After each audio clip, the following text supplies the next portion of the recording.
Bom dia, pessoal. Mais uma palhinha sobre esse livro que a gente está acompanhando, A Tentação Totalitária.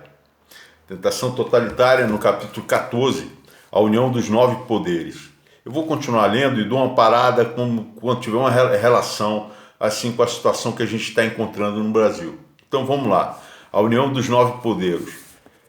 A combinação do stalinismo e da divisão do mundo em Estados-nações dá às potências comunistas uma superioridade sobre as potências liberais, capitalistas ou socialistas democráticas. A sua principal vantagem apoia-se em que o executivo comunista não pode ser criticado publicamente, legalmente detido, no exercício das suas funções, por outros poderes, nem levado a renunciar a essas funções em virtude de uma hostilidade demasiadamente forte da opinião pública. Do mesmo modo, grande número de dirigentes do terceiro mundo serve-se do recurso de dar ao Estado uma forma que se firma na estrutura stalinista. Só graves dificuldades econômicas nesse sistema criam um descontentamento perigoso para as autoridades, que ainda mal consegue traduzir-se. A falta de outro remédio, por raras sublevações, a que a eficácia da repressão dá poucas possibilidades de serem bem-sucedidas. De resto, mesmo nesse caso extremo, o Estado stalinista dispõe de uma vantagem de que o Estado liberal é privado, pois que a censura da informação lhe permite, pelo menos nos territórios de grandes dimensões como a Rússia e a China, esconder ao conjunto do país as calamidades ou as perturbações que se venham a dar numa determinada região. Daí a gente vê que a internet hoje, ela quebra essa barreira. Então o pessoal não pode se esconder, o pessoal não pode evitar que saiam as informações dentro de seus países. É o caso da Rússia e da China, né? Em que agora estão querendo colocar uma mordaça no Brasil, nos brasileiros, para que esses não possam nem falar desses autores aqui, como o Jean-François Revel, que é um ótimo conservador francês, né? Então, continuando a situação, que se venham a dar numa determinada região, excetuando esta eventualidade e a de uma derrota numa guerra exterior, o que atualmente não tem razão de ser. O Estado stalinista não apresenta nenhuma brecha, tanto no que se refere às suas próprias populações, como em relação aos seus competidores liberais. Isto não significa que o Estado totalitário não seja frágil, na medida em que é incapaz de dar à sociedade que governa a satisfação e as soluções de que ela tem necessidade. Suprime mesmo, de qualquer modo, a sociedade civil, tirando-lhe, por meio de uma extrema vigilância, olha a observação, de extrema vigilância, constantemente exercida a sua vida autônoma e mostra que tem medo, visto que persegue, espiando todos os membros das suas ocupações, distrações, deslocamentos, amizades, leituras, o alimento do pensamento e da sensibilidade. Mas essa fragilidade do Estado totalitário explica igualmente que ele não se possa permitir o mais pequeno enfraquecimento na vigilância que exerce. Nenhuma tolerância perante a crítica, realmente consequente, e quase nenhuma concessão em política estrangeira. Quase sem maleabilidade ou elasticidade, tem de se encerrar na sua firmeza para sobreviver, temendo sempre que uma crise, por mais benigna que pareça, não se torne mortal. A sua fraqueza condena-o a ser sempre o mais forte.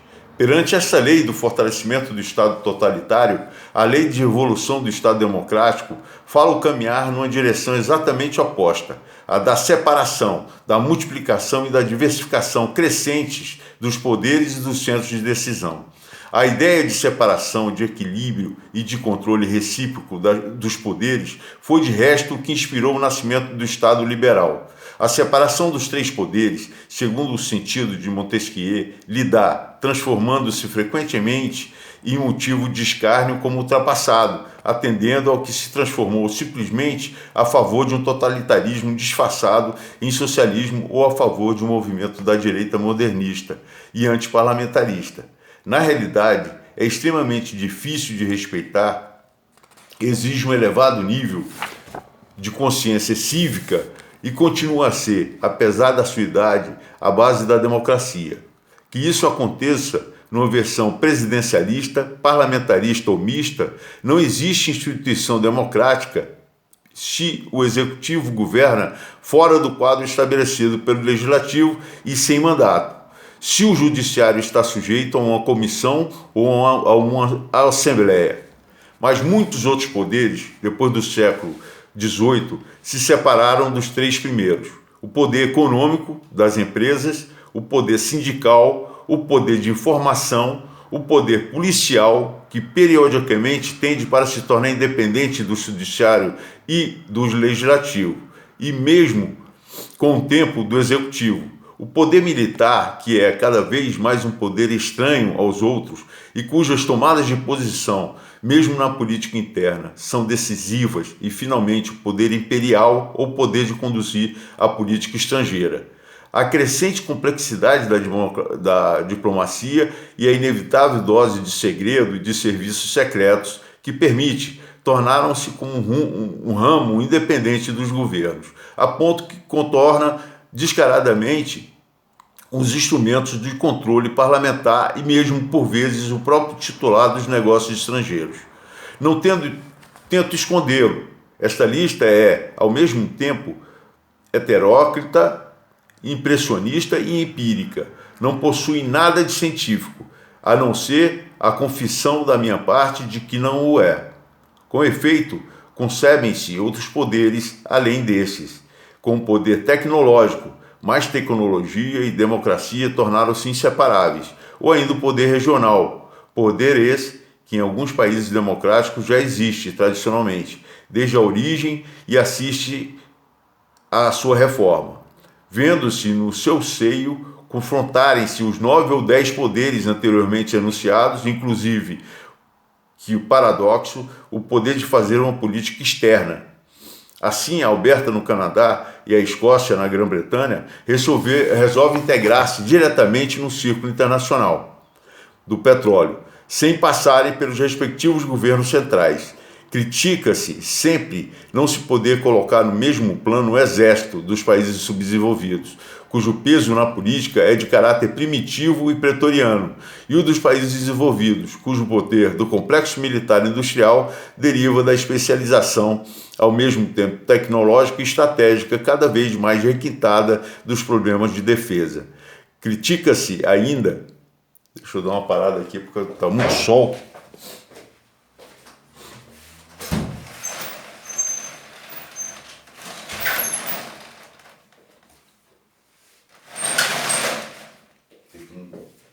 Mudar aqui a câmera, melhor, porque senão não vou ter a leitura.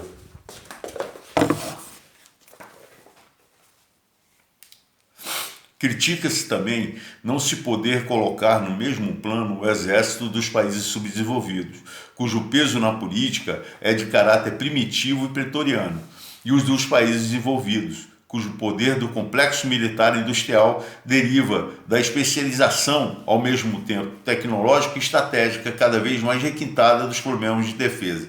Critica-se ainda não se poder empregar o mesmo vocabulário para falar do poder sindical e do poder policial, pois o que o primeiro é legal e democrático, e na medida em que o segundo adquire uma independência, isto só se pode dar fazendo sofrer uma alteração de sentido à democracia. Este fato verdadeiro, mas na prática os poderes políticos, o executivo ou o legislativo, atuam segundo organismos que lhe resistem, mesmo que seja por razões heterogêneas, centro de um poder com o qual é necessário negociar. Aqui a gente vê um problema que está acontecendo com o Brasil. A independência do poder policial em relação ao poder executivo e ao poder judiciário e ao poder legislativo. Isso é interessante a gente ver, é o que está ocorrendo com a Operação Lava Jato, né? A polícia é sempre dividida entre a manutenção da ordem política, domínio em que os cidadãos acham que ela tem sempre demasiado poder, e a luta contra o banditismo, em que os cidadãos acham que tem sempre poder demais. Está, portanto, periodicamente ameaçada a pôr condições. Aqui é interessante também a gente ver que o socialista não gosta de polícia, quer inclusive o desarmamento, né? Quer impedir a evolução desse poder policial, ou a dispensa da repressão política, ou que não convém a nenhum Estado, ou então fecham mais os olhos acerca de alguns dos seus métodos, o que põe em perigo a liberdade dos cidadãos. Os cidadãos protestam que se arranjem, então, como puderem, sozinhos com os vadios. Aqui é interessante o problema realmente da segurança pública no Brasil, em que essa epidemia da violência, esses 60 mil mortos por ano, todo mundo quer esquecer. Mas eu acredito que, por exemplo, esses 10 anos de governo do PT tenham sido de um genocídio. 60 mil pessoas por ano dão em 10 anos 600 mil pessoas mortas por homicídio. Eu acho que esse governo do PT que tem que ser realmente declarado como genocida, né? Então, qualquer que seja a causa dessas posições de força, em cada caso particular, grupos cada vez mais numerosos tornam-se as posições fronteiras do poder político nas democracias. Depois da vontade geral ser expressa, do parlamento votar, do que o governo decidir, nada foi regulamentado. Pelo contrário, as negociações começam. Uma tal multiplicação de centros de poder antagonistas tem, além disso, como resultado, libertar sempre mais a sociedade da tutela do Estado, de lhe permitir adquirir uma vida própria, cada vez mais diversificada, onde coexistem não só várias galáxias políticas, mas várias culturas e várias morais. Ao contrário do que por vezes se lhes pede, num espírito de patronado ou de paternalismo autoritário, prolonga o dogmatismo religioso, tornando-se um prelúdio do maoísmo para moldar os pensamentos e os atos das massas. A missão de uma civilização democrática liberal não é escolher o gênero de vida dos indivíduos, fornecer-lhes um ideal. Só indivíduos imaturos esperam do Estado pigmalião um fim e os meios de o esperar. Cidadãos adultos não esperam tal coisa. É nas sociedades totalitárias que o Estado se encarrega de dar um sentido à vida dos seres. O Estado liberal, este tem tendência para criar, pelo contrário, as condições em que nenhum gênero de vida, nenhum protótipo de sensibilidade seja imposto antecipadamente pela coletividade ao indivíduo. São essas mesmas condições que definem qualquer revolução moderna, como já afirmei em outro livro. Não se poderia pedir, ao mesmo tempo, ao liberalismo que se abstivesse de proibir e de pregar uma verdade, denunciada como repressiva quando intervém exercendo opressão sobre os valores do indivíduo. A sociedade liberal não pode ser condenada como demissionária quando se abstém de intervir. Interessante aqui é o que a gente está sofrendo aqui do Poder Judiciário, e ele diz que nós, a sociedade liberal, não pode ser condenada como demissionária quando se abstém de intervir. Este movimento centrífuga das sociedades liberais, suportando frequentemente como desordem, anarquia, desmoronamento da coletividade nacional em setores que não podem ser dirigidos, a abolição dos princípios que disciplinavam o indivíduo, é muitas vezes combatido como uma tentativa de regresso à origem, a um estado de primitivismo, de união com o centro original, comprimindo todos os poderes no único, como foi o caso no espaço de tempo entre as duas guerras na Europa, berço do fascismo. Tá? Aqui é interessante, o fascismo está na mão do Supremo, interessante, do Judiciário, né? O fascismo, com efeito, pressupõe uma democracia anterior, é a destruição da democracia, definiu-se constantemente e de um modo obsessional contra ela, contra esse nefasto canil, a que se sente orgulhoso de ter posto termo. Aqui é o interesse do Supremo, aqui a gente dá para ver. O interesse do Supremo é viver o anterior, o antigo, né? A maneira antiga de governar para eles é que estava correta. A virulência de Hitler vem do fato de ele vomitar a República de Weimar. o general Pinochet tem como pano de fundo a anterior democracia chilena. Se não tivesse sido coveiro, seria classificado não entre os fascistas, mas entre os chefes de estados autoritários e arcaicos, que ainda não tivessem evoluído para a democracia, categoria onde figuraria ao lado especialmente dos reis de Marrocos e da Arábia Saudita. Seria um atrasado, enquanto é realmente um criminoso. A senhora Gandhi não teria sido tão odiada pelo seu golpe, ato de violência que no fim das contas se limitou a alinhar a Índia com todos os países que a rodeiam, que não são de modo nenhum censurados. Se não se tivesse dado a implantação de uma democracia anteriormente no subcontinente indiano. O fascismo é a apoplexia da sociedade liberal. Interrompe o seu funcionamento como a apoplexia interrompe o andamento do cérebro, por vezes de um modo irremediável. De resto, é por esta razão que as democracias odeiam mais os regimes fascistas que os regimes stalinistas, mesmo quando se pode concluir que esses são responsáveis por tantos ou mesmo mais crimes que os primeiros. Os regimes fascistas, aos seus olhos, saíram da família, traíram, desonraram a civilização de que tomaram o sentido absolutamente oposto, enquanto os regimes stalinistas continuam a ser compreendidos como estrangeiros, situados no outro planeta. Se afinal essas pessoas sentem prazer em se matar umas às outras, manifestou-se uma maneira mais sutil de tornar a concentrar os poderes a partir de 1945. Num contexto que permanecia democrático pela ação de uma espécie de hipertrofia dos executivos, hipertrofia essa que deu especialmente o gaullismo francês, que serviu a tantos líderes do terceiro mundo de modelo e de desculpa para recorrerem ao poder pessoal e ao vedetismo político, com a consciência completamente tranquila e bem entendido, sem a mínima armadura democrática, o que fazia originalidade de solução gaulista. Na América, a resolução do Golfo de Tonkin, que permitiu à Casa Branca continuar a guerra do Vietnã, sem conservar o Congresso ao corrente de suas façanhas sangrentas, marcou o ponto culminante dessa hipertrofia do Executivo.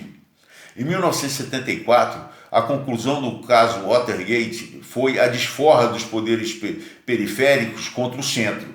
É o que está ocorrendo agora o Supremo tentando fazer com o Executivo, Estão tentando criar uma hipertrofia, uma auto-hipertrofia no Supremo para que esses afoguem e submerjam,